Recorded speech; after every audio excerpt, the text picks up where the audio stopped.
આપણે બનાવવાની છે પંચકુટી દાળ. એના માટે આપણે 5 દાળ બાફી લીધી. મગની દાળ, અડદની દાળ, ચણાની દાળ, તુવેરની દાળ અને મૈસૂર દાળ આપણે બાફી લીધી.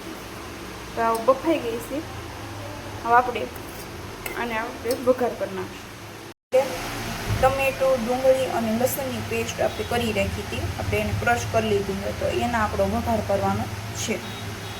અહીંયા એક કડાઈ લઈ લીધી હતી. એમાં આપણે તેલ ગરમ કરવા મૂકી દીધું છે. તેલ ગરમ થઈ જાય પછી આપણે રાઈ ઉમેરીશું.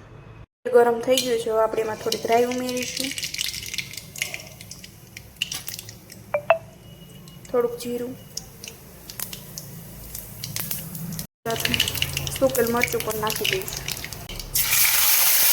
પેસ્ટ બનાવી હતી ટમેટા અને ડુંગળીની આપણે એડ કરી દઈશું. હલાવી નાખીશું. આપણે આ બ્રાઉન કલરની થઈ જાય અને આ તળી જાય પછી આપણે મસાલા એડ કરી દઈશું. તમે જોવો છો એમ ગ્રેવી તળે છે.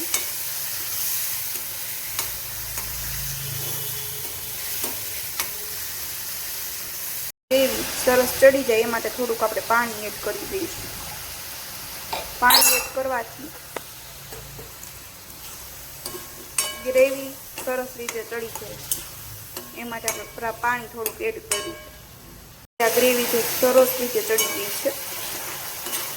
હવે આપણે એમાં બધા મસાલા એડ કરી દઈશું. ધાણા જીરું પાવડર 1 ચમચી, લાલ મરચું પાવડર 1 ચમચી, હળદર 1 ચમચી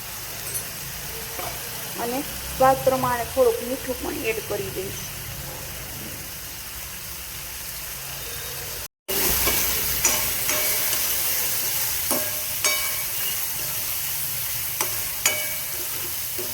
સરસ રીતે આપણી ગ્રેવી ચડી ગઈ છે.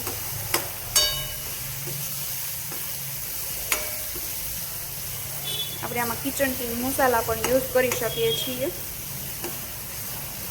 મસાલો પણ એડ કરી દઈશું. હું હાથીનો કિચન કિંગ મસાલા વાપરું છું, તો હું એ વાપરું છું. તમે જે વાપરતા હોય તમે યુઝ કરી શકો છો.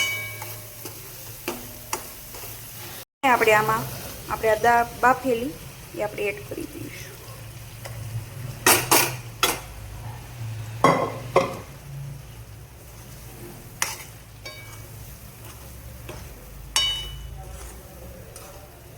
ધીમે ધીમે મિક્સ કરીશું જેનાથી દાળ પાણી જેવી ન થઈ જાય તે માટે. તમે જોવો છો એમ આપણી આ દાળ મસ્તીની ચડી ગઈ છે. તો તમે આ દાળ બનાવી કે નહીં બનાવી એના માટે મને કોમેન્ટ કરી દેજો. મેં તો આ દાળ બનાવી નાખી છે. હવે આને બાજરાના રોટલા ભાખરી સાથે પણ આપણે ખાઈ શકીએ છીએ. થોડાક ધાણા નાખી દેવાના. દાળ સરસ મજાની રીતે બની ગઈ છે અને આવી રેસીપી જાણવા માટે મારી ચેનલને સબસ્ક્રાઈબ કરી દેજો અને લાઈક કરી દેજો.